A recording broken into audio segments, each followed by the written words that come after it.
निश्चितपणे ही चौकशी करण्यामागचा त्यांचा उद्देश एकच असेल. राजन साळवी या ठिकाणी ढेपाळतील, राजन साळवी सरेंडर होतील. पण त्यांना मी सांगू इच्छितो की एक दुर्दैवाची गोष्ट तुम्हाला माहिती मी सांगितली की मी एक इथला लोकप्रतिनिधी आहे. माझ्यावरती तुम्ही कारवाई करा, अटक करा, जेलमध्ये पाठवा, माझी तयारी आहे. पण दुर्दैवाने माझ्या पत्नीला आणि माझ्या मुलाला या गुन्ह्यामध्ये गुन्हा दाखल केलेला ही 100% चुकीची गोष्ट आहे. आम्ही न्यायालयामध्ये जाणार, या संबंधी सरकारला जाब विचारणार, त्यांच्याविरुद्ध आमचे वकील दाखल करणार. पण एक असल्या लोकप्रतिनिधीच्या पत्नीवरती आणि मुलावरती अशा तऱ्हेचा गुन्हा दाखल करणं अशी मला वाटतं महाराष्ट्रामध्ये कुठेही घटना घडली नसेल असं माझं मत आहे. रत्नागिरी विधानसभा मतदारसंघात भावी आगामी निवडणुकीत याचा दणका आपण देणार? हो, 100% ही सुरुवात झालेलीच आहे. ही विजयाची नांदी सुरुवात झालेली आहे. 2024 साल हे निवडणुकीचं वर्ष. या निवडणुकीमध्ये 2024 सालच्या पहिला मार्च एप्रिल लोकसभा येतील, ऑक्टोबरमध्ये विधानसभा येतील, डिसेंबरमध्ये जिल्हा परिषद, पंचायत, नगरपालिका येतील.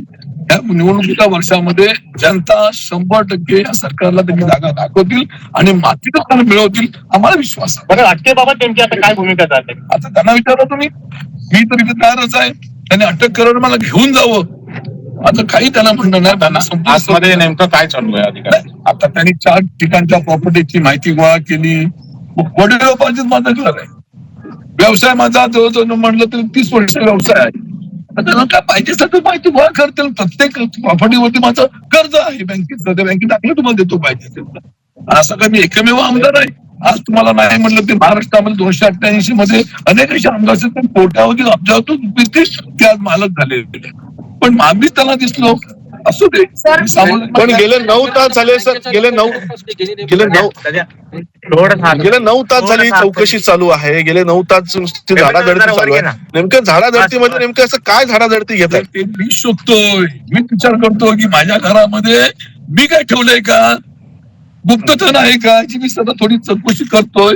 काही वेळानंतर तेही मला समजेल. माझी सही घेतील त्या स्टेटमेंट वरती, काय काय मिळालं, काय काय जप्त केलं, कुठं सील केलं, या माहिती मिळतील. उपमुख्यमंत्री अजित पवार यांच्यावर 70,000 कोटीचा भ्रष्टाचाराचा आरोप होता, ते सत्तेत गेल्यावर निरंकुश झाले. तर तुम्हाला वाटतं? आपल्याला मागे सांगितलेलं आहे की जो भाजप पक्षात जातो तो वॉशिंग मशीन मध्ये जसं कपडा टाकावा आणि तो स्वच्छ होऊन बाहेर, तसा भाजप मधला गेलेला प्रत्येक माणूस हा स्वच्छ होऊन बाहेर पडतो असं त्यांचं मत असेल.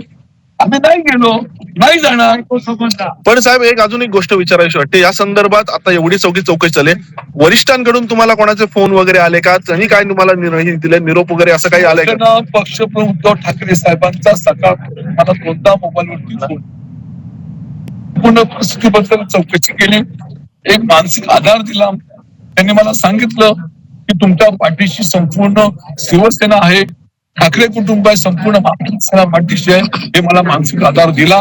राज्यात घाबरायचं नाही, आता रडायचं नाही, लढायचं, असे उद्धव साहेबांनी मला एक सूचना केलेली आहे. कारण शिवसेनेचे नेते संजय राऊत साहेब, खासदार साहेबांनी मला तिथं फोन केला. शिवसेने नेते विनायक राऊत साहेबांनी मला फोन केला. आमच्या मुंबईतले जवळजवळ 10-12 आमदारांनी माझी फोनवर चौकशी केली. महाराष्ट्रामध्ये अनेक जिल्हा प्रमुखांचे, पदाधिकाऱ्यांचे मला फोन आले आणि सर्वांना आपुलकीने चौकशी केली. आणि काय पाहिजे, ही सोहळा असलेली सर्व संपत्ती माझी, हीच माझी आहे ना, आणि काय पाहिजे आपल्याला? बरं साहेब, अजून एक असं म्हटलं जात आहे की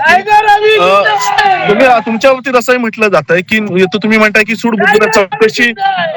चौकशी चालू आहे, पण दुसऱ्या बाजूला असंही म्हटलं जातं की तुम्ही कुठेतरी शिंदे गटाला एक डेडलाईन दिली आणि त्या डेडलाईनचं तुम्ही पालन करत नाही, त्यामुळे तुमच्यावर कारवाई करायचं. त्या दिवशी एकनाथ शिंदे 40 आमदार प्लस 10 आमदार 50 आमदार विकून गेले. त्या दिवसापासून तुमच्या माध्यमातून रोज टीव्हीवरती, पेपरवरती येते राजन शिंदे गटात जाणार, शिंदे गटात गेला का? गेला असता चाललं असतं का तुम्हाला? आणि आमच्या सर्वांच्या निष्ठा त्या वंदनीय शिवसेना प्रमुखांच्या टर्माशी असल्यामुळे याच्या आधी अनेकदा स्पष्ट केलंय, पुन्हा एकदा स्पष्ट करू का? आहे का साळवी साहेब? पण तुम्ही आता पण सांगितलं काही सकाळी की शिंदे गटात येण्यासाठी हे सगळं चाललेलं आहे. तर नेमकं तुमच्या कोण संपर्कात आहे आणि कोण आमच्या पेपरमध्ये आणि टीव्हीवरती येतं ते वाचणार. माझ्या संपर्कामध्ये कोणी नाहीये, मला कोणी फोन करत नाही, कोणी विचारत नाहीये. पण तुमच्या माध्यमातून मला समजतं मी शिंदे गटात चालले. तसं कुठचंही माझ्याकडे प्रलोभन कुठच्या तऱ्हेचे नाहीये. पण त्यांची इच्छा असेल ना की राजन साळवी आमच्या गटामध्ये यावा, जायचंच नाही ना, जाऊ शकत नाही ना. मी एक बाळासाहेबांचा कडवा निष्ठावंत सैनिक म्हणून जन्माला आलो, उद्याला आलो. माझा निश्चितपणे बाप माझा आई म्हणजे आहे, परंतु माझा राजकीय बाप हा वंदनीय शिवसेना म्हणून बाळासाहेब ठाकरे आहे, त्यांच्याशी मी कधी गद्दारी करू शकत नाही, ही माझी वस्तुस्थिती आहे. एक वेळ जेलमध्ये जाल पण 100% मी पोलीस कस्टडीमध्ये जाईल, जेलमध्ये जाईल, पण मला विश्वास आहे की माझ्यावरती तात्पुरती कारवाई काही व्हायची होईल, पण मी शिवसेना प्रमुख बाळासाहेब ठाकरेंचे असल्यामुळे माझी निष्ठा मरेपर्यंत धन्यवाद सर.